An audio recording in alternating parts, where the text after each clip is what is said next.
He You was need the tied to the bed oxygen. by the nurses, and he died. He was at his workplace where he does his carpentry work when he suddenly collapsed. On arriving at the hospital, his family was told he was short of blood. I'm afraid the situation is critical. We have a dangerous shortage of the necessary blood type. We need to act quickly. While in the emergency ward, the doctor instructed the nurses to place him on oxygen, but he kept removing the oxygen mask, complaining of being unable to breathe with it on. The nurses thought he was insane and decided to tie his hands to the bed. He died. While assessing the body, the doctor discovered that the seal on the oxygen mask had not been removed.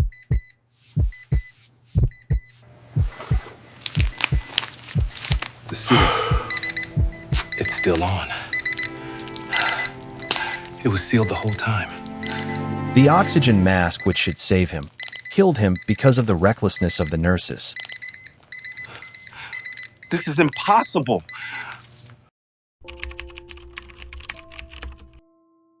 It was an ordinary Thursday morning in Millfield, Ohio, a town where the sky always looked tired and life moved at the pace of a worn-out clock. Inside a modest carpentry workshop on the edge of town, Ethan Cole worked as he always did, quiet, precise, and lost in the rhythm of his craft. To most people, Ethan was just another man with calloused hands and a kind smile. But to his family, his wife Linda, and their 16-year-old daughter Claire, he was the glue that held everything together. He didn't talk much about his dreams. He didn't have to. His dreams were carved into every table, every chair, every piece of wood that passed through his hands. That morning, the air smelled of pine and varnish. Ethan coughed once, twice, but he waved off the concern of his coworker, Tom, who looked up from across the room. Tom, being concerned, questioned, "Hey, you good, man?" Ethan, smiling faintly, responded, Yeah, just the dust." It's nothing. He wasn't the type to complain. Not even when the headaches had become daily visitors. Not even when the dizziness had begun creeping in. He just kept working. Because that's what men like Ethan do. They keep working, even when their bodies start whispering enough. At 10:47 a.m., the whisper became a shout. Ethan's vision blurred. The edges of the room twisted into shadows. His chest felt heavy, like someone was sitting on it. He staggered backward, knocking over a stool. The sound echoed through the shop, loud, sudden, out of place. Tom panicked. "Ethan, hey, somebody call 911. Call 911, please." And just like that, the rhythm of the workshop stopped. The radio kept playing, unaware, indifferent, as Ethan's body hit the floor, limp and trembling. Tom knelt beside him, his hands shaking, his voice breaking and terrified as he tried to wake him. Tom's voice trembling called out, "Ethan, come on, man, talk to me. You're okay. But Ethan wasn't okay. Sometimes tragedy doesn't knock. It doesn't warn. It just arrives, quiet, merciless, and undeserved. By the time the paramedics arrived, Ethan's heartbeat was faint, fading like a dying ember. They lifted him onto the stretcher, the air filled with sirens and sawdust, a strange mix of urgency and disbelief. Tom watched the ambulance disappear down the dusty road, his voice barely a whisper. Tom softly mentioned, "He just said he was fine." In that moment, no one knew that this wasn't just a collapse. It was the beginning of a story, one that would haunt every soul who stood in that workshop. The sound of sirens broke the calm of Millfield that morning. By the time the ambulance reached St. Mary's Medical Center, the town had already moved on, as towns often do. But for Linda Cole, time had stopped the moment her phone rang. She didn't remember the drive, only the silence between the sobs. Only her daughter's voice in the back seat, whispering, "Mom, is Dad going to be okay?" Linda, barely whispering, responded, "He has to be." The hospital stood tall and gray, the kind of place where hope and heartbreak lived on opposite ends of the same hallway. Inside, fluorescent lights hummed overhead. The air smelled of disinfectant and metal. Nurses moved quickly, their faces masked with urgency but not empathy. Linda, being in panic, questioned, "My husband, Ethan Cole." "They just brought him in. The ambulance. He collapsed at work." A nurse in flat, professionally manner responded, "Ma'am, please take a seat. The doctor will come speak to you. But how do you sit when the person who holds your world might be slipping away behind a set of double doors? Linda stood there, frozen, while her daughter Claire, her small, shaking hand clutching her mother's, whispered again. Claire muttered softly, "I just want to see him," and then went mute. Minutes turned into hours, though the clock hands barely moved. Each tick sounded louder than the last. Then, finally, the doors opened. A doctor, Dr. Harris, mid-40s, tall, kind eyes shadowed by exhaustion, stepped out. He removed his gloves, cleared his throat, and approached slowly. Dr. Harris, calm but serious, then gently said, "Mrs. Cole, your husband's stable for now, but his blood count is dangerously low. He's severely anemic. We're preparing for a transfusion." I'm afraid the situation is critical. We have a dangerous shortage of the necessary blood type. We need to act quickly. Linda, being confused, questioned, "Anemic? He's never had that before. How? How can he just collapse like that?" The doctor hesitated. It was the pause that frightened her most, that quiet hesitation between truth and comfort. Just then, Dr. Harris returned. "We're doing everything we can, but he's very weak. We need to keep him on oxygen while we stabilize him." Linda nods slowly, her lips trembling. Claire clings to her arm, eyes wide, too young to understand the gravity, too old to be shielded from it. In the hallway beyond the swinging doors, Ethan lay on a narrow hospital bed. The rhythmic hiss of the oxygen tank filled the room, mechanical, steady, uncaring. His chest rose and fell shallowly. His hands twitched faintly as though reaching for something only he could see. Ethan, lying weakly, barely audible, muttered, "Linda?" But she wasn't there yet. Only the nurses hovered near, adjusting tubes, pressing buttons, moving with practiced indifference. Hospitals have a strange way of swallowing emotion. Love, fear, desperation, all of it muffled under the hum of machines. In a corner, a young nurse whispered to another, "He keeps trying to take off the mask. Maybe he's disoriented." The older nurse replied, "Just keep it on him." The doctor said, "Oxygen, so oxygen it is." But Ethan wasn't disoriented. He was suffocating, and no one, not a single person, stopped to ask why. As Linda stood outside the ward, her heart pounding against her ribs, she whispered a prayer, small, desperate, almost broken. "Please, God, just let him breathe." But she didn't know that at that very moment, Ethan's battle wasn't against his illness. It was against the very thing meant to keep him alive, and no one noticed. The night crept in quietly over Millfield. Outside, the sky turned a dull shade of gray-blue, the kind that always feels like waiting for bad news. Inside room 204, a small, dimly lit hospital room, Ethan Cole fought for air. The glow from the monitors paints Ethan's pale face in flickering light. His breathing is heavy and irregular. The nurses had done what they were told. They'd placed him on oxygen, adjusted the flow, tightened the straps. The mask hissed with every exhale. But something was wrong. Ethan couldn't breathe. Hoarse, gasping, he managed to say, "I can't breathe." The words came out broken, strangled, but clear. The nurses paused, exchanged a look, and dismissed it. The youngest nurse, who was tired, impatient, whispered to him, "Mr. Cole, you have to keep that on. The oxygen helps you breathe." But he knew. Deep inside, he knew it wasn't helping. Each breath was harder than the last. His fingers clawed weakly at the straps. The older nurse, who was frustrated now, muttered, "He's agitated again. The doctor said he's anemic. Maybe it's affecting his brain." Agitated. That's what they called it.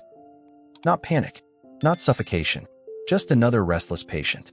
Ethan, weakly, desperate, still pleaded with the nurse, "Please, take it off. I can't." To them, it sounded like confusion. To him, it was a plea for life.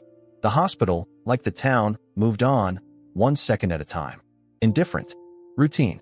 Inside the room again, Ethan thrashes weakly, trying to push himself upright. A nurse grabs his wrist. "That's it. He's going to hurt himself. Get the restraints." The restraints. 2 soft fabric straps meant for safety. That's what the chart would later say. Patient restrained for safety. The nurse ties Ethan's wrist to the metal rail of the bed. His hand twitches, his knuckles white, his eyes wide, terrified. Ethan muffled, screaming, "No, please, I can't." His words faded under the hiss of the oxygen flow. His body trembled, the kind of trembling that comes when panic meets exhaustion. A nurse presses a sedative into his foreline. The monitor steadies slightly. The room quiets. To them, it looked peaceful now, but to Ethan, it was the quiet before drowning. At that moment, nurses station outside. They jot notes casually. One of the nurses wrote, "Patient restrained due to agitation. Oxygen applied continuously. Paperwork complete. Problem solved." Somewhere down the hall, laughter from another nurse's station echoed faintly. Back in Ethan's room, the sedative takes hold. His head slumps slightly. The faint fog inside the mask builds thicker with each shallow breath. His fingers loosen on the restraints. The heart monitor blinks erratically. The hissing oxygen sounds louder, harsh, suffocating, almost mocking. He wasn't insane. He wasn't delirious. He was suffocating, under a mask that never gave him air. The human body can fight for breath for only so long. Then, it begins to surrender, quietly, painfully, inevitably. Ethan's eyes flutter open one last time. A single tear slides down his cheek beneath the mask. And still, no one noticed. The lights flicker. The monitor flatlines for a moment, then steadies weakly again. A nurse glances at it, shrugs, walks away. Outside, the world was calm. The night shift was quiet. Inside room 204, a man was dying, one silent breath at a time. By the time dawn crept through the hospital windows, the world outside was already waking up. Coffee brewing, car engines starting, life continuing as it always does. But inside room 204, time had nearly stopped. The first light of morning seeps through half-closed blinds, painting faint stripes across Ethan's body. His chest rises shallowly. His eyes are half open but empty. Ethan Cole hadn't spoken in hours. His body lay still, restrained at the wrists, his breath shallow and erratic beneath the plastic mask that was supposed to save him. The nurses had checked in once or twice through the night, glances more than care. Each time, they saw the same thing. A man sleeping, sedated, still. No one noticed the color of his lips turning pale. No one saw the way his chest struggled, each rise smaller than the last. Machines hummed, monitors blinked, papers shuffled, and a man quietly drowned in airless air. Suddenly, the heart monitor begins to slow. Beep, beep, beep. At 6:42 a.m., the sound changed. Not loud, not dramatic, just a shift.